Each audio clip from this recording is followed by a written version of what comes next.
everyone. Welcome back to the Dish on Aging. This is episode 18, and today we will be talking about what is terminal decline and will physical therapy help? I thought that this would be an important topic to talk about because terminal decline has to do with how it's defined is date of death. So somebody is up in years, ages 50s, 60s, 70s, 80s, 90s. You go with the age of death, and then you look back 3 or 4 months. And research says, how fast did they decline? Did they go from walking, talking, driving, working, to needing a wheelchair to a bed, to deceased in 3 months? Or how did that decline go? Was it something that took several years? Is it something that took 5 or 6 years or 20 years or so on? Terminal decline is different than a normal aging slow decline. And what makes it different is a terminal decline, you've now, like Niagara Falls, you've passed that sign that says you're past the point of no return. If you're still on that river, you're going over the falls. And some of the local Native American tribes said that you're actually pretty far back. If you are in a boat and on that river, you don't have time to get to the side, to get to the shoreline, to get out of your boat, to get to safety. You're going to go over the falls. So that's the point of no return. Where this comes up is when families are, in all the goodness of their heart, wanting to be positive and encouraging and uplifting and almost like coaches, almost like a gym coach, getting family members to really get moving with that physical therapy to get back to where you were. Once you are in that point of terminal decline, it's not about getting better. And from the perspective of psychology, this can be very important. Because it can actually be counterproductive or harmful or destructive. If somebody has just got a few more weeks, days, weeks, months of life, and they're using a wheelchair or they're in the bed, coming in with like a military style, you got to get moving with this physical therapy is not going to help anyone. I think especially the loving family member. So I wanted to talk about this. It's a topic that many people don't know about, and I want to talk to you about it now before anybody in your family is experiencing it. It can be very difficult to see it when it's happening. Okay, so that's going to be our topic today. But before we get to that, I got some fantastic feedback from last week's video. If you'll remember, I instructed you all how to sort of get your own financial affairs in order should you not be able to handle things, or how to look at your care planning, and to go to an elder law attorney to help with that. I got a fantastic question in response to that. The question was, first of all, the comment was, that was great information. I already have my things in order. How do I find out about, say, my mother-in-law who lives in a different state and another family has the power of attorney? Because we agreed verbally to help out with some finances, and now I'm wondering if they're making the right decision. And so the answer is, the only way you can find out is by asking the power of attorney. And for many families, that's not possible. Either there's family conflict, or maybe somebody's overwhelmed, they're anxious, they're a hands-off type of manager, they don't know, they're just getting through each day. And you as a family member have made a financial commitment, and now you're wondering about that. So that's an excellent question. That is going to be where I'm going to start next week. Going to address the issue of, how can I get my mother-in-law living with dementia to go to another law attorney if I'm not the power of attorney? And the answer is you don't. But many, many people are in that situation where they really don't know what's going on with a family member, a parent, a grandparent, an in-law. They want, maybe a brother or sister, they want to be helpful. How can they be helpful? And you're essentially in the blind about what the facts of the situation are. And I'm going to talk about how you can handle that. Also, question was asked, what's an elder law attorney anyway? And I'm going to talk about that. It was pointed out to me this may be one of these things because I do it day in and day out.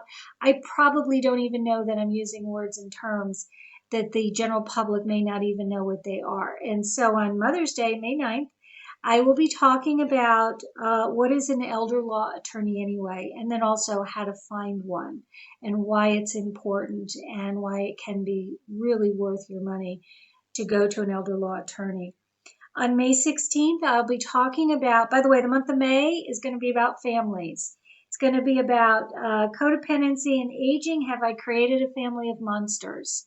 What I'm seeing now with the baby boomers, now with declining health and function, adult children who are raising their own families get angry and resentful and start with some pushback backlash if mom and or dad say no to anything for the first time. And what mom and dad are realizing is maybe they had been a little bit, overdoing it with the care and support for the adult children. And to answer your question, no, you didn't create monsters. I think the problem is the monsters don't understand aging. And that's the reason why I'm putting this video series together.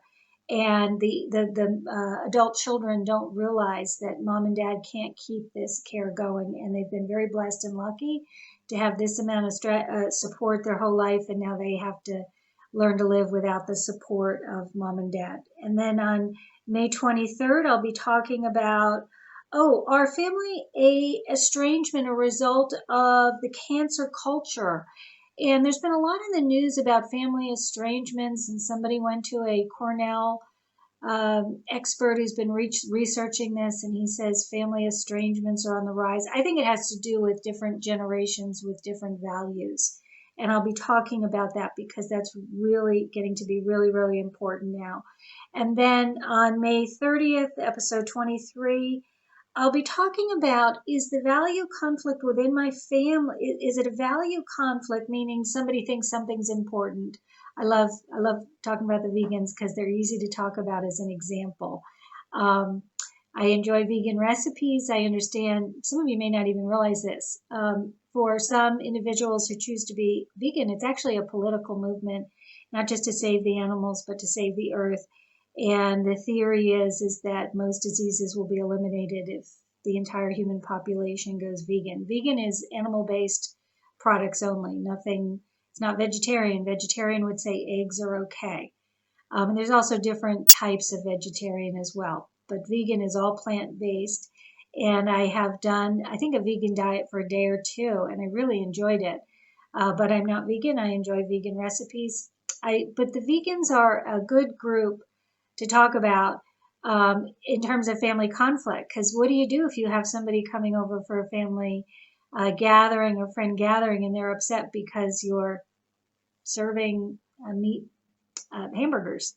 And we're not used to that. That's a values, not just the value of what do you choose to eat, but the value of, do you speak up and correct somebody else for making a choice that's different than your own? And so we're going to be talking about, is this family value conflict or difference, or is this family dysfunction? And I can tell you right now, you're probably going to need a doctorate degree in clinical psychology to sort through the difference, but they are different, and they both can be happening at the same time. So I think the month of May is going to be a lot of fun because we're going to be talking about, I think, the most important questions that I get as a geriatric clinical psychologist, which is, how can you or I fix everyone else in my family? And I'll be talking about why that's nearly impossible to fix anyone else in your family, but I can give you some information and some skills so that you can at least feel like you are, have a new way or a more effective way to understand or to interact with other family members. So that's going to be the month of May and our topics. Okay. So back to our topic today about terminal decline. Now, okay, I hear Gamma S in the background. She's calling up. This is a very important topic for her. I put the topic together with the idea of helping younger family members appreciate that at some point you really are just gonna have to back off trying to get your granddad to really work that physical therapy, and you're gonna have to just accept he's sitting in the chair from now on.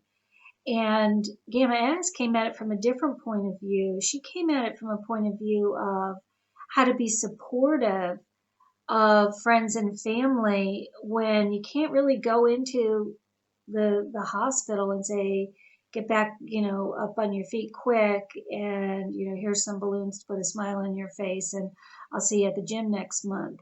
What happens if you're visiting somebody, a friend in particular? You may not know what their prognosis is, and Gamma has some wonderful suggestions with her beautiful perspective on how to handle if somebody might be at an end of life decline. Okay, Gamma, here you are. You take it from here. Hi everyone, this is Gamma S here. Again, a topic, I know I say this a lot, it is so important that we talk about this. Who has not had a friend that we know they're going through a medical challenge and it's just not going to get better? And because we are a friend and we love that person, we then have to decide what we can do to be supportive.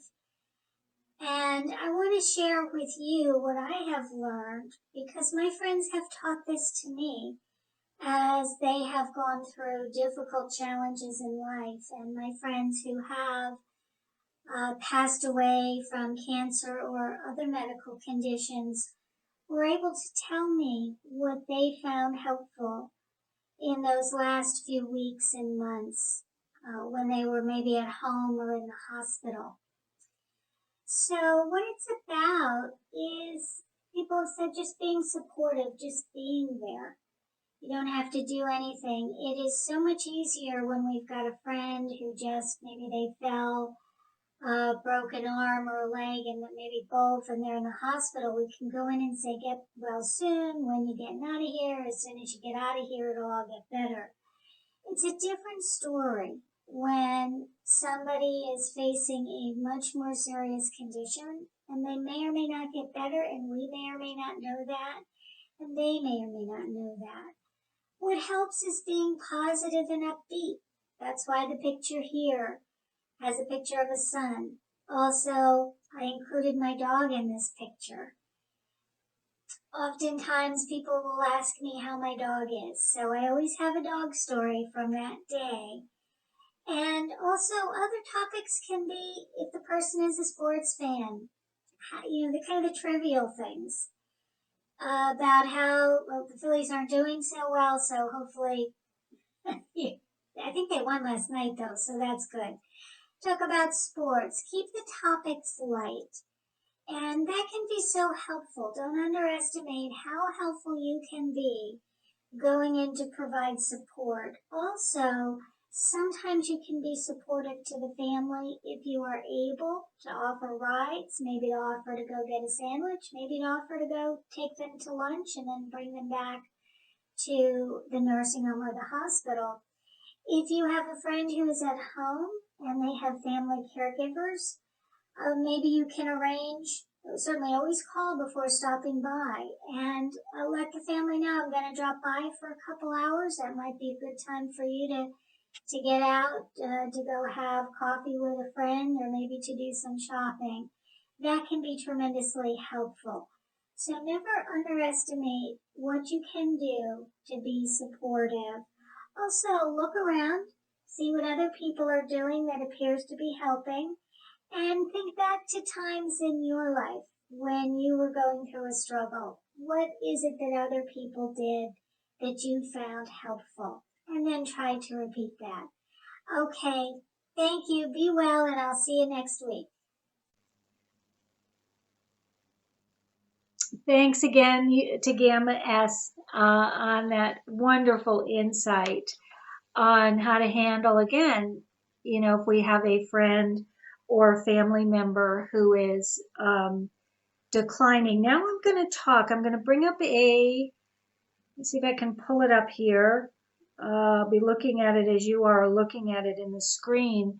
And what this is, I found this on the internet. I just sent a message to this organization. They're called the Palliative Network of Wisconsin. And they have a website. This is copyrighted figure graph I took from their Fast Facts and Concepts number 326. It's called Illness Trajectories, Description, and Clinical Use. This was put together by Paige Comstock Barker, MD, and Jennifer S. Shearer, MD. And I believe this was published by the editor December 2016. And was edited by Sean Marks, MD, and was published December 2016. Okay, so the copyright allows for me, for free and without getting advance permission, to put this information, particularly this figure, up on my YouTube page. But of course, I'm giving them credit. It is their graph and not my own. And also because this is for educational purposes, I'm permitted to put it up on my YouTube page, and I sent them a note this morning to let them know I was doing that. So if anybody from the Palliative Care Network of Wisconsin is now looking at this video, welcome.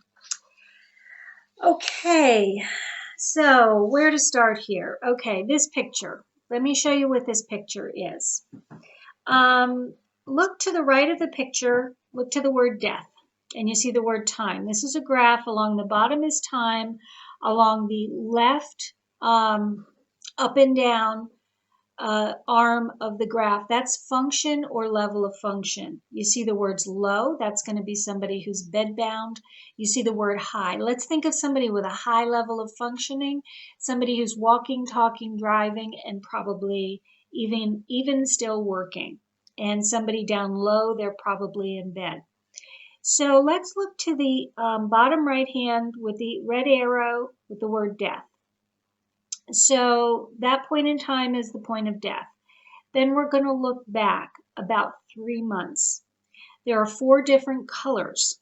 We have a kind of low level of functioning, green up and down. That is frailty. That'll be medical frailty and or somebody living with advanced dementia. The red colored kind of polka dotted line, that is going to be organ failure. I'm guessing that'll be different types of organ failure. Could be kidney failure, heart failure. I'm also guessing even lung. I know people that work with COPD. The last 3 months of their lives are going to be a decline in functioning and then a rebound, then a decline and then a rebound, decline, rebound. I want to go to the light blue polka dot, sudden decline from acute illness.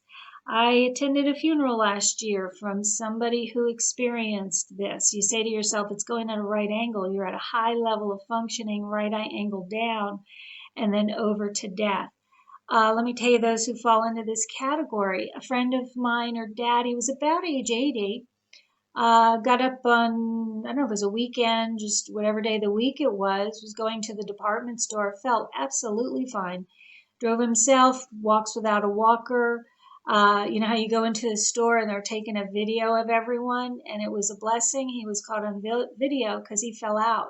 He passed out and they dialed 911, got him to a hospital. He never regained consciousness, and a few days, maybe a week and a half later, he did pass away in the hospital. And so it was sudden, and people will have death experiences in decline. Some people say they want, as shocking as it can be for the family, oftentimes family and loved ones say, at least he did not suffer. It's shocking because the person had, medical problems here and there, but everything was managed. This will be also the person you hear about who's sitting at their desk at work and loses consciousness and is taken to the hospital, and they're in the hospital for a few weeks and then they die. They'd had a massive heart attack.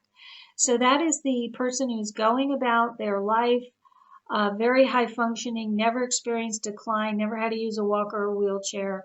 A acute illness comes on, they're rather suddenly in intensive care, and then within a few days or weeks they've passed. And again, it was so shocking. My friend was so glad that the department store was happy to show anyone in the family who wanted to see the video, because the world being what it is, you start thinking, my gosh, did somebody sneak up behind him, push him over, knock him on the head? It was none of that at all. And they could clearly see that in the video. But it's almost unbelievable when these sudden decline and acute illnesses happen. But it can happen. Then that dark blue is going to be cancer.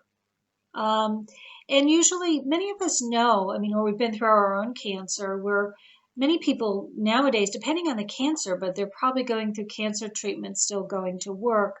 Now, those who recover will just keep going straight out at that high level of functioning. And then some will find that the doctor does everything that they can, and then it can be a very, very quick decline across, I'm going to say maybe a month, month and a half, from being able to walk and talk to suddenly not being able to walk, using a wheelchair, and then being bedbound for the very end. The reason why I wanted to show you, this is sort of science, statistical science about decline, because we're human beings, the psychology of our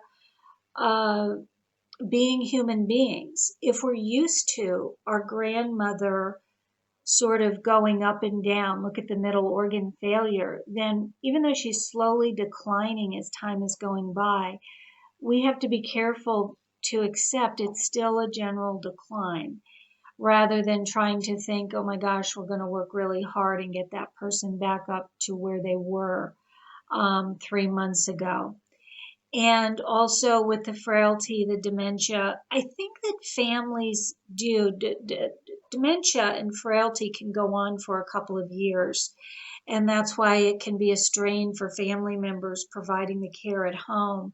Sometimes that's why a assisted living level of care, nursing home level of care may be needed, because the person is living at such a low level of functioning. That person oftentimes needs 24/7 hands-on care for the basic necessities of life: eating, going to the bathroom, staying safe, getting medications, even being able to find their bed to lay down when they're tired. So again, this is important because we will all have an idea when we're looking at a loved one who has a medical diagnosis. We have a tendency to see them from 10 years ago and not from 10 years forward, what they'll look like 10 years from now. And we tend to want to get people back to where they were 10 years ago. It's part of, like I said, our loving them, encouraging them. We think if they just get the right physical therapist, the right medical doctor, the right treatment, they'll be back to where they are. They won't be depressed and distressed, and that you won't be depressed and distressed as the caregiver or of the family member. But reality is reality. We are going to be declining with a normal age decline, and also we are going to be at the very end, many of us are going to have a rapid decline. And I want you to know that that happens, because when it happens, it can be so shocking. And it can be impossible sometimes for the doctors to know, for the patient to know, or for you to know. Is this one of those situations where somebody passed out in the supermarket and a month from now they'll be fine? Because that happens. Some people find out for the first time that, oh my gosh, I had my heart skipped a beat, and they got me on the right medication. It's all good now. And somebody else may find out for the first time they have a seizure condition, and they pass out and they're fine now. And in those first couple of days, the doctors may or may not know, is this a terminal decline? Is this the beginning of the end? Or is this something the person will bounce back to? It's part of understanding and keeping aging within its perspective. It's because of ageism in our society, we don't have an accurate expectation of we're getting older, we're losing function, and when we get towards the end of life, the decline can be rather sudden, or it'll be like an up and down. And what I encourage everyone to do is to, as best you can, ask about this of the treating physicians, the nursing staff, the social work staff, and ask how do they think that you can be most supportive as a family member, because I know most of you are very supportive of family members as family members. And also, if you find yourself getting overwhelmed, because I'm a psychologist, I'm going to encourage everyone not to hesitate to reach out for your own um, mental health or behavioral health support as well, as you're adjusting to what you're seeing and how to be supportive. As you're, many of us are just aware in our gut, we're moving towards what's going to be a real grieving process for ourselves. Okay, so there's a psychology kind of saying, knowledge is power, and that's why I wanted to talk about this today. All right, look forward to seeing you next week. It'll be May 2nd, and I will be talking about that very fun topic. What can you do if you are helping out a family member financially and you just realized you're in the blind about their financial status, and you're thinking, oh my goodness, they might have a lot of money in the bank and I'm helping, and that's just going to go to their grandkids. And it can be a real challenge. All right then, everybody have a great day, and I will see you next week. Bye bye.